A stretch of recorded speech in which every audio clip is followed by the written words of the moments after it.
ചട്ടങ്ങൾ കാറ്റിൽ പറത്തി മുഖ്യമന്ത്രി. വിഴിഞ്ഞം കമ്മീഷനിങ്ങിന് മുന്നോടിയായുള്ള യോഗത്തിൽ SFIO കേസിൽ പ്രതിയായ മകൾ വീണയെയും ചെറുമകനെയും കുടുംബത്തെയും ഉൾപ്പെടുത്തി. മന്ത്രിമാരും ഉന്നത ഉദ്യോഗസ്ഥരും പങ്കെടുത്ത യോഗത്തിലാണ് മുഖ്യമന്ത്രി കുടുംബത്തെയും ഉൾപ്പെടുത്തിയത്.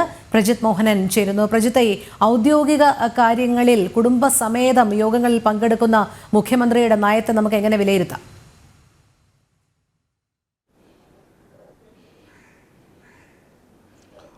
തീർത്തും ഔദ്യോഗിക സ്വഭാവമുള്ളത് എന്ന് തന്നെ വിശേഷിപ്പിക്കാവുന്ന ഒരു യോഗമാണ് കഴിഞ്ഞ ദിവസം ഈ വിഴിഞ്ഞത്ത് നടന്നത്.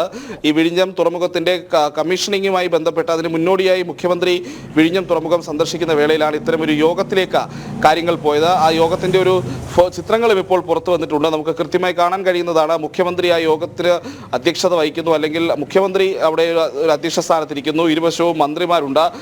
മറ്റൊരു വശത്ത് വിഴിഞ്ഞം പോർട്ടുമായി ബന്ധപ്പെട്ട നിരവധി ഉദ്യോഗസ്ഥർ നിരന്നിരിക്കുന്ന സാഹചര്യം. എന്നാൽ തൊട്ടടുത്ത് ഈ ഉദ്യോഗസ്ഥർക്കെതിരെ ഇരിക്കുന്നത് മുഖ്യമന്ത്രിയുടെ കുടുംബമാണ്. മുഖ്യമന്ത്രിയുടെ ഭാര്യ, മകൾ, കൊച്ചുമകൻ എന്നിവരെല്ലാം ഈ യോഗത്തിൽ പങ്കെടുക്കുന്നുണ്ട്, അല്ലെങ്കിൽ യോഗത്തിൽ ഇരിക്കുന്നുണ്ട് എന്നുള്ളതാണ് ഈ പുറത്തു വരുന്ന ചിത്രങ്ങൾ വ്യക്തമാക്കുന്നത്. ഇതിൽ ഏറ്റവും പ്രധാനപ്പെട്ട ഒരു കാര്യം, SFIO കേസിൽ പ്രതിയാണ് മുഖ്യമന്ത്രിയുടെ മകൾ.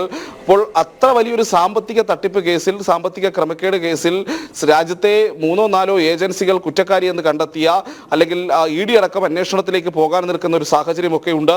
അപ്പോൾ അത്ര വലിയൊരു സാമ്പത്തിക ക്രമക്കേട് കേസിൽ പ്രതിയായിട്ടുള്ള, ഒരു അഴിമതി കേസിൽ പ്രതിയായിട്ടുള്ള മകളെ ഈ പറയുന്ന രീതിയിൽ വിഴിഞ്ഞം തുറമുഖം പോലെ സംസ്ഥാനത്തിന്റെ ഏറ്റവും അഭിമാനകരമായ ഒരു പദ്ധതിയുടെ പദ്ധതിയുമായി ബന്ധപ്പെട്ടിട്ടുള്ള ഒരു യോഗം, ആ യോഗത്തിന്റെ സ്വഭാവം എന്തു തന്നെയാലും ആ യോഗത്തിന്റെ വേദിയിൽ ഇരുത്തുന്നു എന്നുള്ളത് വലിയൊരു വീഴ്ച തന്നെയാണ്. സാധാരണഗതിയിൽ മുഖ്യമന്ത്രി അധ്യക്ഷത വഹിക്കുന്ന, അല്ലെങ്കിൽ മുഖ്യമന്ത്രിയുടെ ഇത്തരം യോഗങ്ങളിൽ മുഖ്യമന്ത്രിയും മന്ത്രിമാരും പങ്കെടുക്കുന്ന യോഗങ്ങളിൽ ഒരു യോഗത്തിന്റെ ഒരു ഘടനയൊക്കെ വെച്ച് നോക്കിയാൽ മുഖ്യമന്ത്രിക്ക് ഇരുവശങ്ങളിലുമായി 2 മന്ത്രിമാരിയ്ക്കുന്നു. അപ്പോൾ അതിനൊരു ഔദ്യോഗിക സ്വഭാവമുള്ള യോഗം തന്നെയാണ് വിഴിഞ്ഞത്ത് നടന്നത് എന്നുള്ള കാര്യത്തിൽ തർക്കമില്ല. ഇത്തരം സാഹചര്യങ്ങളിൽ ആ രീതിയിൽ തന്നെയാണ് പരിഗണിക്കുന്നത്. മുഖ്യമന്ത്രി ഇരിക്കുന്നു, ഒപ്പം തന്നെ ഉദ്യോഗസ്ഥർ ഈ കാര്യങ്ങളൊക്കെ വിശദീകരിക്കുന്ന ഒരു സാഹചര്യവുമുണ്ട്.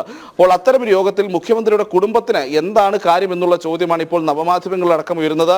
പല സൈബർ ഹാൻഡിലുകളും ഈ ഒരു സമീപനത്തെ ചോദ്യം ചെയ്യുന്നുണ്ട്.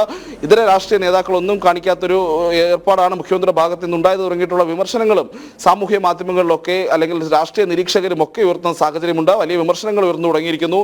മുഖ്യമന്ത്രി പ്രത്യേകിച്ച് SFIO കേസിൽ പ്രതിയായ മകളെ വിഴിഞ്ഞം പോലൊരു പദ്ധതിയുടെ, അത് പ്രധാനമന്ത്രിയാണ് തുറമുഖം കമ്മീഷൻ ചെയ്യുന്നത്. അപ്പോൾ അത്ര വലിയ രാജ്യത്തിന് തന്നെ അഭിമാനകരമായി മാറുന്ന ഒരു പദ്ധതിയുടെ അതിനെപ്പറ്റിയുള്ള, അല്ലെങ്കിൽ അതിൻ്റെ ഒരു വേദിയിൽ, ഒരു യോഗവേദിയിൽ കൊണ്ടിരുത്തുന്നത് ഏത് സാഹചര്യത്തിലാണ് എന്നുള്ള ചോദ്യമാണ് പ്രധാനമായും ഉയരുന്നത്. ഒപ്പം കൊച്ചുമകൻ അടക്കമുള്ളവർക്ക് അവിടെ എന്താണ് കാര്യം എന്നുള്ള ചോദ്യവും ഇപ്പോൾ സൈബർ ഹാൻഡിലുകളിൽ വലിയ സജീവമായി ഉയരുന്നുണ്ട്. സാമൂഹ്യ നിരീക്ഷകരായിട്ടുള്ള റജീവൻ കുട്ടപ്പൻ പോലെയുള്ള പല ആളുകളും ഈ രീതിയിൽ വലിയ വിമർശനവുമായി എക്സിലും മറ്റും വന്നിട്ടുമുണ്ട്. രോഹിണി, അതെ, തീർച്ചയായും തികച്ചും നിരുത്തരവാദപരമായ ഒരു പെരുമാറ്റം എന്ന് തന്നെ ഇതിനെ വിശേഷിപ്പിക്കേണ്ടിയിരിക്കുന്നു. ഔചിത്യമില്ലാത്തൊരു പെരുമാറ്റം. കാരണം ഔദ്യോഗികമായുള്ള ഒരു യോഗത്തിൽ, മുഖ്യമന്ത്രിയും വിഴിഞ്ഞം ഉദ്യോഗസ്ഥരും മാത്രമുള്ള ഒരു യോഗത്തിൽ മുഖ്യമന്ത്രിയുടെ മകളും ഭാര്യയും ചെറുമകനും ഒക്കെ, ഈ കുടുംബം ഇങ്ങനെ ആ മേശയ്ക്ക് ചുറ്റും അപ്പുറവും ഇപ്പുറവും ഇരിക്കുന്നത് എന്തിനാണ് എന്നുള്ളത് മനസ്സിലാകാത്ത ഒരു കാര്യം തന്നെയാണ്. എന്ത് പ്രാധാന്യമാണ് അവിടെ ഉദ്യോഗസ്ഥ തലത്തിലുള്ളപ്പോൾ മുഖ്യമന്ത്രിയുടെ കുടുംബത്തിനുള്ളത് എന്നുള്ളതാണ്. എന്തായാലും വലിയ രീതിയിലുള്ള